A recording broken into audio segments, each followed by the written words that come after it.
अस्सलामुअलैकुम। इस वीडियो में हम लोग फ़ी मैनेजमेंट के बारे में पढ़ेंगे, ठीक है। तो ये वीडियो अकाउंट्स वालों के लिए इंतहाई ज़रूरी है, तो काइंडली उसको ज़रा गौर से देखिए। फ़ी मैनेजमेंट हमारे पास नीचे आके तकरीबन 8वें नंबर पे हमारे पास ये मॉड्यूल मौजूद है, फ़ी मैनेजमेंट, ठीक। इसमें है student fee, fee collection, search fee, generate voucher, download voucher, bank details, ठीक है। अच्छा, ये सब चीज़ें हमारे पास फ़ी मैनेजमेंट से रिलेटेड है। तो सबसे पहले फर्स्ट स्टेप में हम क्या करेंगे, बैंक डिटेल्स में आएंगे और यहाँ से सारे डिटेल्स सेट कर देंगे, ठीक है। डिटेल्स इस तरह सेट करेंगे कि जिस बैंक में हमारे वाउचर्स सबमिट होंगे, ठीक है। तो वो डिटेल्स जो वाउचर्स पे हमें बैंक के डिटेल्स चाहिए होते हैं वो हम यहाँ से सेट कर देंगे, ठीक है। पेबल भी या एनी ब्रांच जब आप क्लिक करेंगे तो वाउचर में ये शो हो। यहाँ से आप बैंक की लोगो सेलेक्ट कर सकते हैं। मैं ये लो और मैंने इसको सेव कर दिया। एड्रेस मैंने दे दिया, इसको मैंने सेव कर। तो अब यही लोगो, यही डिटेल्स हमारे वाउचर्स पे शो होंगे। अच्छा, दूसरे नंबर पे यहाँ से हम क्या करेंगे, वाउचर्स डाउनलोड करेंगे, यहाँ से जनरेट करेंगे। सही, यहाँ से इस फीसों का हम सर्च कर सकते हैं कि किस बच्चे पे कितनी फीसें बकाई। यहाँ से हम कलेक्शंस कर सकते हैं। सबसे जो दूसरे स्टेप में जो इम्पोर्टेंट थिंग है वो है स्टूडेंट फ़ी, ठीक है। स्टूडेंट फ़ी में हम क्या करेंगे कि स्टूडेंट्स के ऊपर फ़ी असाइन करेंगे, ठीक है। तो वीडियो में कुछ पॉइंट्स में ऐसे बताऊंगा, डिटेल से आपने इस वीडियो को इसलिए देखना है, इसमें हमें आपको सारी चीज़ें बताऊंगा कि किस चीज़ को मद्देनज़र रखना है, किस चीज़ में एहतियात करनी है, ठीक है। तो काइंडली इसको पूरा देख लीजिए। तो स्टूडेंट फ़ी में आके सबसे पहले हम यहाँ से फ़ी असाइन करेंगे। असाइन होने के बाद हम फ़ी को कलेक्ट करेंगे। ये इसका तरीक़ेकार है कि स्टूडेंट के ऊपर फ़ी असाइन करेंगे, यानी स्टूडेंट के खाते में फ़ी डालेंगे और फिर उस फ़ी को कलेक्ट करेंगे, बस जस्ट यही है। तो असाइन फ़ी में आके यहाँ से हम फीसेस असाइन करते हैं किस प्रोग्राम के किस बैच पे। अब इस बैच में सारे बच्चे यहाँ शो होंगे। तो अगर स्पेसिफिक करना है तो आप एक एक बच्चे को भी सेलेक्ट कर सकते हैं, यहाँ से हटा भी सकते हैं और सेलेक्ट ऑल करके आप सारे बच्चों को सेलेक्ट कर सकते हैं। अच्छा, स्टूडेंट फ़ी नेम मैंने कहा सेमेस्टर 3 GBSN, फ़ी अमाउंट मैंने कहा 90,000 और डेट आज की मैंने डाल दी। सही, ड्यू डेट मैंने डाल दिया 28 तारीख और यहाँ से मैंने लिख दिया जैसे कि जस्ट और, मतलब आप कुछ लिख सकते हो, आप इसको खाली भी छोड़ सकते हैं, ठीक है। मैंने फ़ी क्रिएट कर दी। तो create fee and generating vouchers, ये थोड़ा सा टाइम लगेगा क्योंकि ये फ़ी असाइन भी करेगा और उन तमाम स्टूडेंट्स के लिए वाउचर्स भी ऑटोमेटिकली जनरेट कर देगा, ठीक है। तो थोड़ी सी वेट करने के बाद अब ये देखो सक्सेसफुल हो गया। अब मैं बैक टू फ़ी करूँगा तो ये जो 90,000 फ़ी मैंने असाइन की है ये अब असाइन हो चुकी है। इसका ड्यू डेट, अब ये किस बच्चों पे असाइन है, किन किन बच्चों पे, तो व्यू स्टूडेंट्स करके ये 30 स्टूडेंट्स पे असाइन है और 15 ये है। सेकंड पेज पे जाके 15 स्टूडेंट्स ये है, ठीक है। तो ये हमारा ये मॉड्यूल बेसिक यही है। दूसरी बात, अक्सर लोग क्या गलती करते हैं, अब सपोज कर लो सेमेस्टर 3 की जो फीसिस है वो फिक्स 90,000 नहीं है। मतलब किसी से हम 80 लेंगे, किसी से 75 लेंगे, किसी से क्या लेंगे। तो कुछ कॉलेजेस वाले ये गलती कर देते हैं कि वो ये गलती करते हैं कि असाइनिंग भी गलत करते हैं। मतलब असाइनिंग भी हो 75 80, तो फिर अकाउंट्स के जो क्लोजिंग होते हैं, चार्ट्स ऑफ अकाउंट्स होते हैं, उसमें हमें रिजल्ट सही नहीं मिल रहा होता या ना हमारी एनालिसिस, अकाउंट्स एनालिसिस जो होती है वो भी सही नहीं हो रही। क्यों?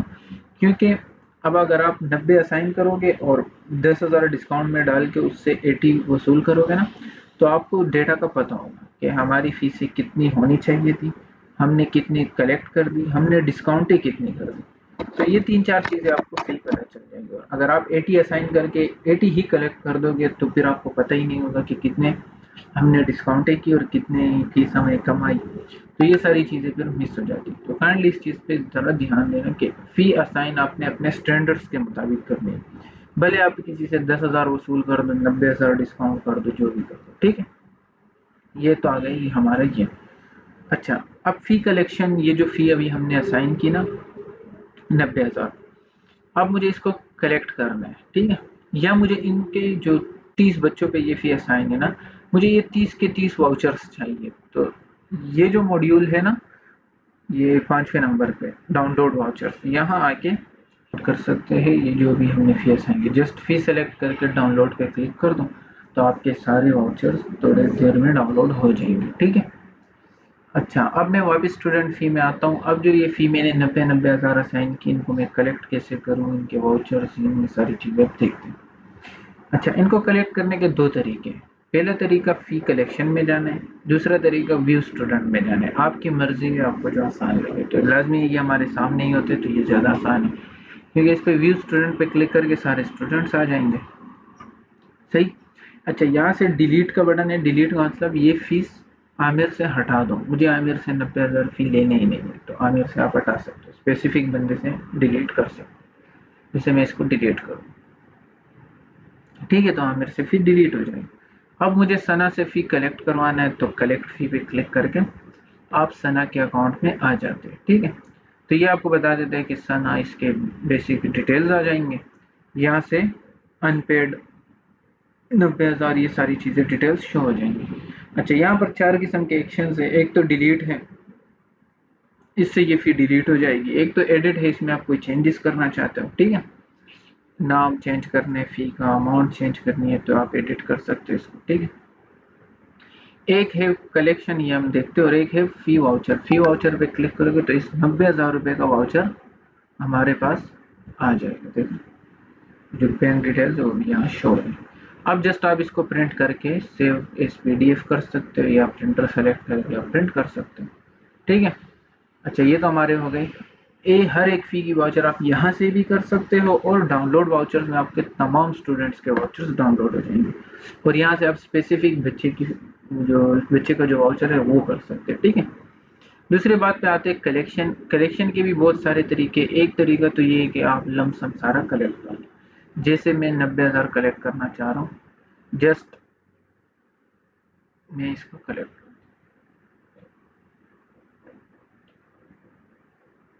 ये कलेक्ट हो जाएगा। ठीक है। अच्छा, अब ये मैं इसको रसीद देना चाह रहा हूँ, तो रसीद पे क्लिक करके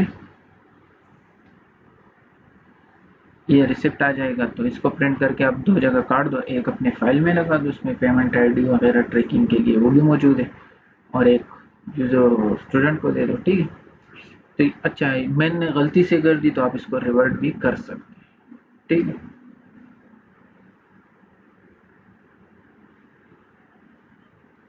अच्छा, फी कलेक्शन करते वक्त आप यहाँ बैंक भी आपसे मांगता है। सही। तो आप अकाउंट्स में जाके यहाँ से बैंक्स ऐड कर सकते हो, वो मैंने आपको नहीं बताया, वो भी अभी मैं बता देता हूँ। तो उसमें दो चीज़ें ऐड कर दो, एक तो कॉलेज ऐड कर दो, और दूसरा बैंक। तो इससे ये फ़ायदा होता है, अगर कॉलेज में बच्चा फ़ी जमा करा रहे तो हम यहाँ कॉलेज सेलेक्ट करेंगे, और अगर बैंक में जमा करवा रहे तो हम बैंक सेलेक्ट करेंगे।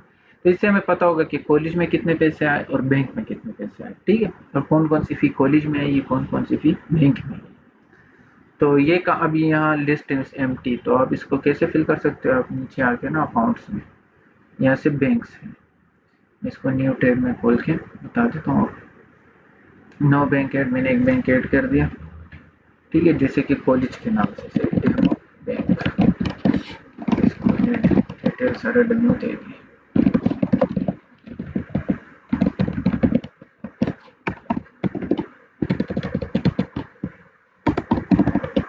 सही। और बैंक के लोगों मैंने कोई लगा दी, जैसे कि मैंने ये लगा। ठीक है। तो मैंने सेव कर दी। तो अब जब हम फी कलेक्ट करेंगे ना, तो ये बैंक यहाँ शो होगा। सही, बैंक ऐड हो गया। इस तरह आप कॉलेज भी ऐड कर सकते हो। ठीक है। तो जितने बैंक है आपके पास है सारे ऐड कर सकते हो। अब जैसे मैं इसको रिफ्रेश कर दूँ, इसको मैंने क्लोज कर दिया। ठीक है। रिफ्रेश करने के बाद अब मैं जब कलेक्ट करूँगा ना, तो यहाँ पर वो बैंक, डेमो बैंक आ रहा है, तब जिस बैंक में बच्चा फी कलेक्ट करे। अच्छा, अगर वो पूरे 90 हज़ार दे रहे तो आप उसको जस्ट बैंक सेलेक्ट करके कलेक्ट कर दो, वो मैंने आपको बता दिया। दूसरे सिनेरियो में वो स्टूडेंट आगे मुझे कह रहे 30 हज़ार मैंने जमा करवा दिए। ठीक है। तो मैं क्या कर दूंगा, कलेक्शन में आके अमाउंट मैंने कर दिया 30 हज़ार। ठीक है। अच्छा, मैंने जस्ट कलेक्ट कर दिया। तो इस तरह पार्शियल पार्शियल में एंट्रीज आ जाएगा। अब वो कह रहे हैं 20 हज़ार। सही, मुख्तलिफ तारीखों को उसने मुझे फी दी है, सपोर्ट्स कर लो। ठीक है। इसी तरह उसने अब 40 हज़ार ही दे दी है।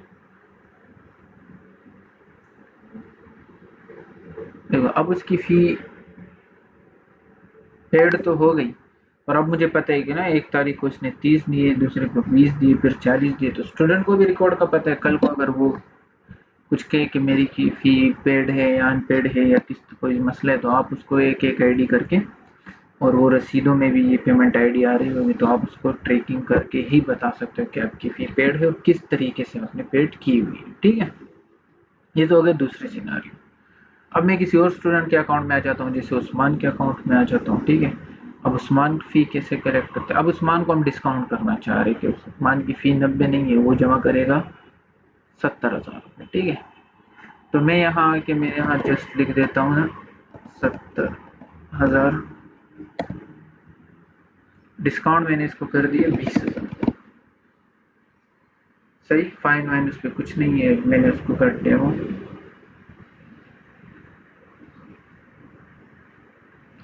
देखो उस पर बैलेंस 0 आ रहा है, तो अब उसने मतलब उसका फ़ी पेड हो गया, पर हमें पता है ना कि कल को कोई कहे मैंने पूरी फ़ी दी, तो हम कहेंगे पूरी आपने नहीं दी, आपकी 70,000 रुपये हमें पेड, 20,000 हमने आपको इस फ़ी में डिस्काउंट की।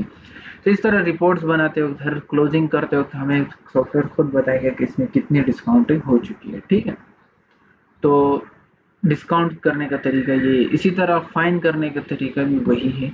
आप जस्ट उस पर फ़ी लिख कर 90,000 फ़ी है, 5,000 फाइन है, तो आप फाइन नीचे फाइन में लिख सकते हैं। तो मेरे ख्याल से यहाँ तक आपको क्लियर है। अब आते हैं किसी और सिनेरियो पे, जिसे जाकिर के फ़ी में आया। ठीक है, तो स्टूडेंट फ़ी में ना यहाँ व्यू स्टूडेंट करके हम बस एक एक स्टूडेंट के खाते में जा सकते हैं। जाकिर के खाते में आप, जाकिर कह रहे हैं कि सर मुझे इस तरह कर दो कि 50,000 रुपये का वाउचर जनरेट करके दो। अब यहाँ मसला ये है कि यहाँ जो वाउचर है ना वो पूरे के पूरे फ़ी का है, मतलब 90,000 रुपये का फिक्स वाउचर है। ठीक है, अब जाकिर आपको कह रहे हैं कि नहीं मुझे 50,000 का वाउचर जनरेट कर दो, तो ये वाउचर तो उसी का उसके किसी काम का नहीं। ठीक है, तो हम क्या करेंगे, जनरेट वाउचर्स में आएंगे। तो हम क्या कर देंगे, जनरेट वाउचर्स में आकर यहाँ से हम अपनी मर्जी के वाउचर्स जनरेट करवा सकते हैं। जैसे मैंने कहा जेनेरिक बीएसएन से इस बैच के जाकिर, सही, और पर्पस मैंने कहा जीपीएसएन सेमेस्टर 3। चालान नंबर हम देखो, मैं इसी फी का ना जाकिर का खाता का देखो, अब ये जाकिर का अकाउंट है। ठीक है, अब जाकिर के इस फी का चालान नंबर ये है, तो ये मैंने कॉपी करवा दिया। कॉपी करवाने के बाद वो चालान मैंने यहाँ पेस्ट करवा दिया। अब ये जो 50,000 का मैं जनरेट करके दे रहा हूँ ना, देखो 50,000 रुपये का जनरेट करेंगे, तो अब जाकिर के नाम से सिंपल, ये देखो जाकिर के नाम से वाउचर 50,000 रुपये का वाउचर जनरेट हो, यहाँ टोटल ड्यूज, यहाँ सारी चीज़ें शो होंगी। तो अब उसको प्रिंट करके जाकिर को दे देना। अब जाकिर जाके बैंक में जमा कराएगा, आपके पास कॉपी रहेगा, आपने जस्ट आके यहाँ से प्लस का बटन दबा के 90 हटाना है और 50,000 यहाँ ऐड कर देंगे। अब जैसे ही आप कलेक्ट करोगे तो ये यहाँ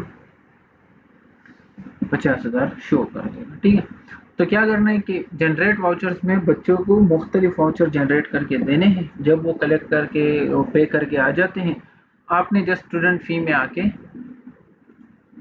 ठीक है, स्टूडेंट फी में आना है और व्यू स्टूडेंट करके उस स्टूडेंट के खाते में जाना है और वहां से उसकी फ़ी कलेक्ट करवा देनी है। अच्छा, फ़ी कलेक्शन का दूसरा तरीका भी है। एक तो ये स्टूडेंट फीस है ना, एक तो फ़ी कलेक्शन में भी आप बाकायदा जा सकते हैं।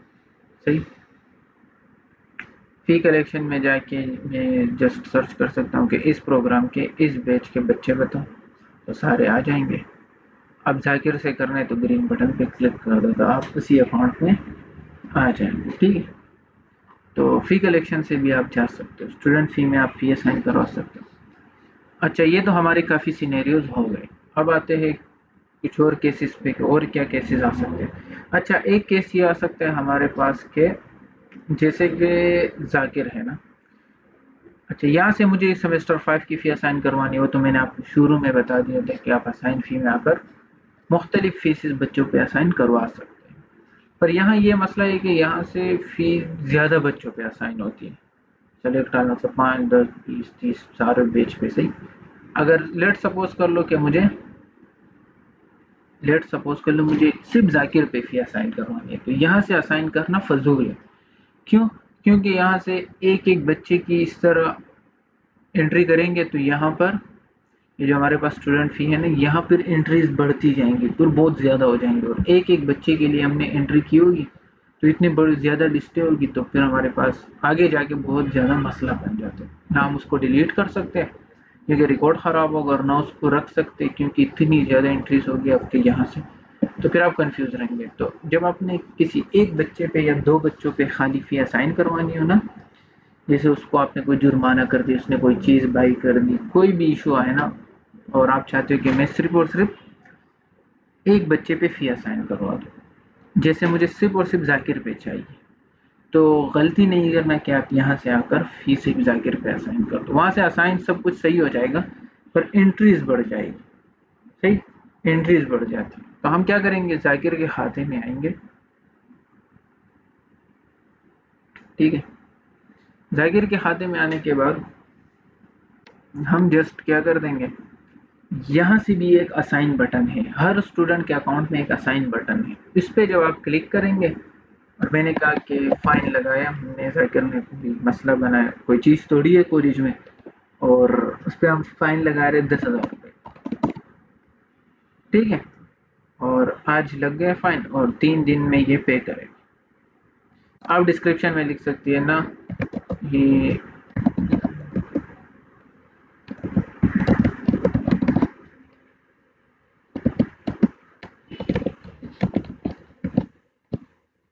अब मैंने यहाँ से फी क्रिएट कर दी। ठीक है, अब देखो ये 10,000 रुपये सिर्फ और सिर्फ जाकिर पे आएंगे, ये किसी भी दूसरे बंदे पे ये पैसे नहीं आएंगे। ठीक है, तो यहाँ से जो हर स्टूडेंट के खाते में अगर आपने अलग सी फी असाइन करवानी है ना, तो वहाँ एक असाइन बटन होगा, तो आपने वहाँ जाके जस्ट उस पर क्लिक करना होगा और फी असाइन करवाना होगा। अब यहाँ इसका फ़ायदा ये फ़ी भी आ गया।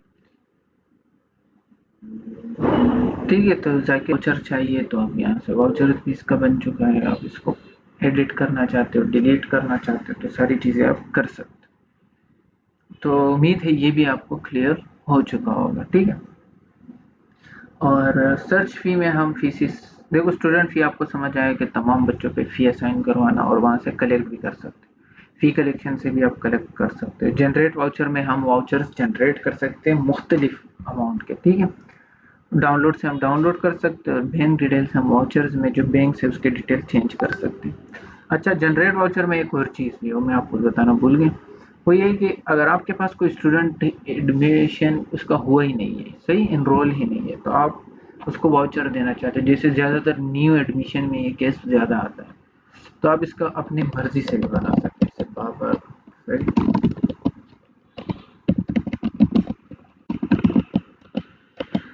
सही मैंने कहा एडमिशन, सही,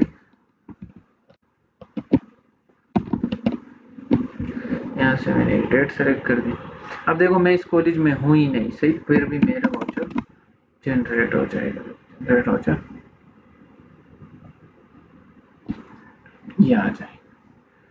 ठीक है, तो उन बच्चों के लिए आप वाउचर्स जनरेट कर सकते हो जो आपके पास इनरोल नहीं है, तो आप इसको ऑफ कर दो, अगर इनरोल है तो इसको ऑन कर दो।